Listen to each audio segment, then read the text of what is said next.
Good afternoon. Thanks for joining us across the fence. I'm Fran Stoddard. Performers are being hit hard by the pandemic. Nevertheless, 28 musicians have each provided one song to create a unique album to raise money for the Vermont Foodbank. One of the musicians is Frank Mills. You may remember his 1979 hit, Music Box Dancer. It sold 6 million copies and is one of the numerous tunes by Frank, a Montreal-born composer who now lives in Stowe. We had a delightful chat on Zoom.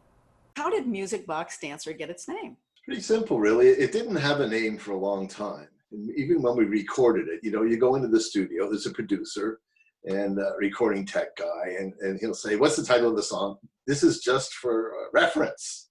You can say 10X, or you can say Happy Days or whatever.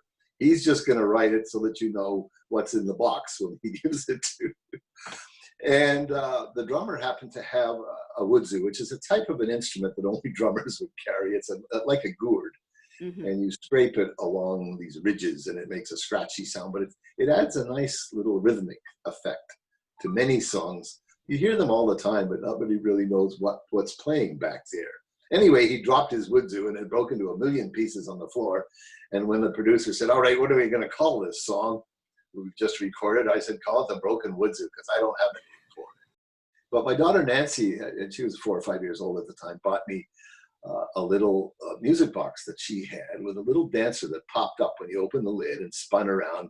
I don't know what it was, one of Bach's little bourrées or some dance thing from the classics. And her arm was missing. So I thought, well, crazy glue, and we fixed that in a minute. But I was very attracted to this little dancer, and I thought, there's something about her that makes sense for this song. And I looked at it, and I looked at it, and I played with it, and I listened to it, and I thought, yeah, what is she? She's a music box dancer. And I thought, yeah, that's a different title. So there it is, and there it was, and there it shall ever shall be.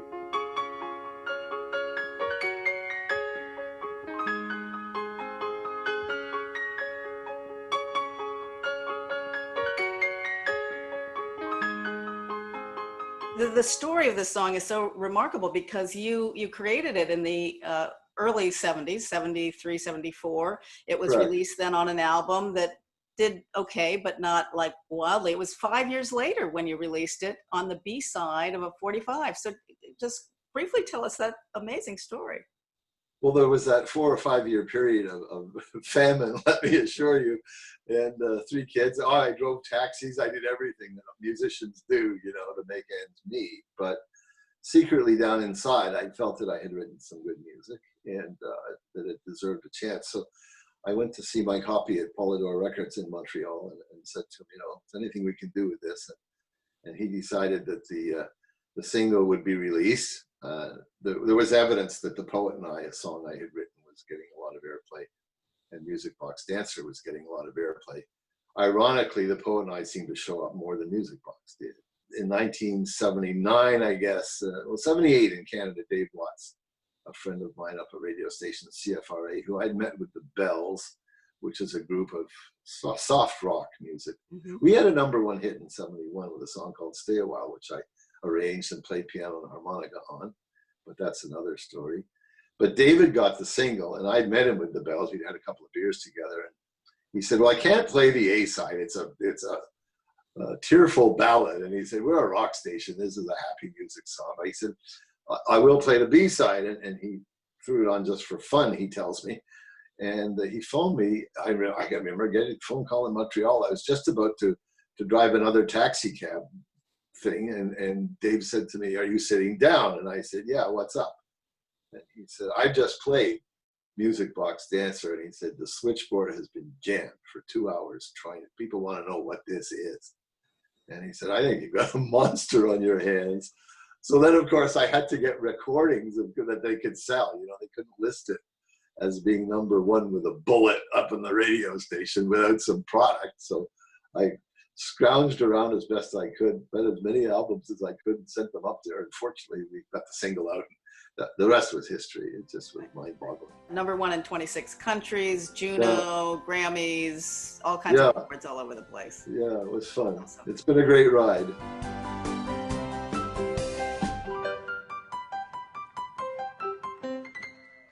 just recently, you participated in a project to raise funds for the Vermont Foodbank in the wake of increased need during COVID-19.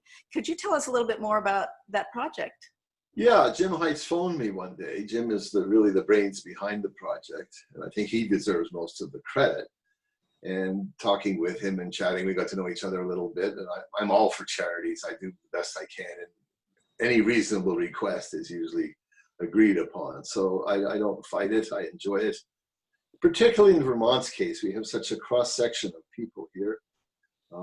There's extremely wealthy people here, and there are extreme poverty here people. So any chance to help in that regard was an honor for me and an honor for my music. But I said to him, well, there's this song, it's just like Music Box, but it's modern. Yeah. It's done with, and I said, I think Shadows would be a good chance that, people might like it and download a little more often than they would without it. So that was the reasoning, and hopefully it will, because yes, I think the cause is excellent. Whatever we can do to help as musicians is great. It's a pretty special album. Well, thank you. And I think it's an opportunity that you don't get very often, to hear 28 different artists on one album. Where do you get that chance? And particularly all from Vermont. So, it's very heartwarming, I think. Yeah, it's a good project. Frank Mills, thank you so much for speaking with us today. Been a pleasure, friend. Nice to meet you at last. You can find the album at Music to Feed the Soul. Special thanks to Jim Heltz, who pulled this project together. More than a year ago, we heard from a viewer telling us about a new building going up at UVM. It turns out this particular project connects the university's past and present, and it will house generations of future campus residents. Keith Silva tells us more. Sal Chiarelli is a wood turner, and sometimes he makes mistakes.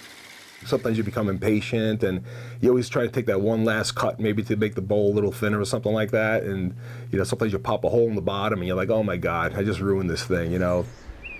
What Chiarelli's done is turn those mistakes into birdhouses or works of art. He's not 100% sure. I don't know if I'll ever consider myself an artist, but I'm a guy who knows how to put some stuff together. For a craftsman like Chiarelli, the proverbial necessity is the mother of invention is a call to action. So he took the ruined bowls and got to work. One day I started playing with them and putting them on top of each other to see if I could make something out of them, glue them together, maybe a birdhouse kind of thing. And so that's when I got the idea, maybe I'll just slide them over a pole and kind of make like a totem pole kind of thing with a birdhouse on top. So the first one I made outside was actually a bunch of failed projects that I kind of turned into something unique, And the reaction from, some of my friends and neighbors, that's pretty cool, So then I started designing them to be like that instead of just like mistakes. The birdhouses begin as wooden planks. Chiarelli laminates the wood using glue and huge clamps. He then uses a lathe to turn this square block of wood into a circle. A lot of times the wood dictates what you're making. Laminating all those pieces together, making sections, and then interconnecting them with a piece that's of a contrasting color to make it look like it's a continuous flow up to the top. Over on his metalworking lathe, Chiarelli makes all the jigs and fixtures he uses to do his wood turning. I learned how to run a metal lathe when I was 13 years old, so I was always around machines growing up. I could make something really precision on metal, and not too many people could get the concept of having make it. But now you make a bowl or present something that's made out of wood, everybody gets it, and it's kind of like something that people could use too on a daily basis. So it's nice to combine the both skills together. I really enjoy the precision of the metal and also the creativity of the wood. Wood turning affords Chiarelli creativity that he doesn't always get in his day job. What is your day job? I'm the director of physical plant at UVM.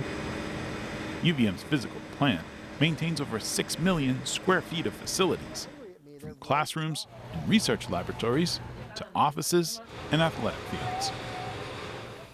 It's on an old athletic field where our story takes a turn. UVM's physical plant needed a new storage facility. Chiarelli saw an opportunity to reuse an old field that hadn't been played on for some time. UVM used to have a football team, as we know. They were undefeated since 1974, right? And the bleachers that were there were huge. I mean, they seated 5,000, 6,000 people. We actually decided, as a university, we were going to take them down. I saw some value in the structure. The structure was sound. The steel was solid. It was galvanized. It would be up for another 100 years.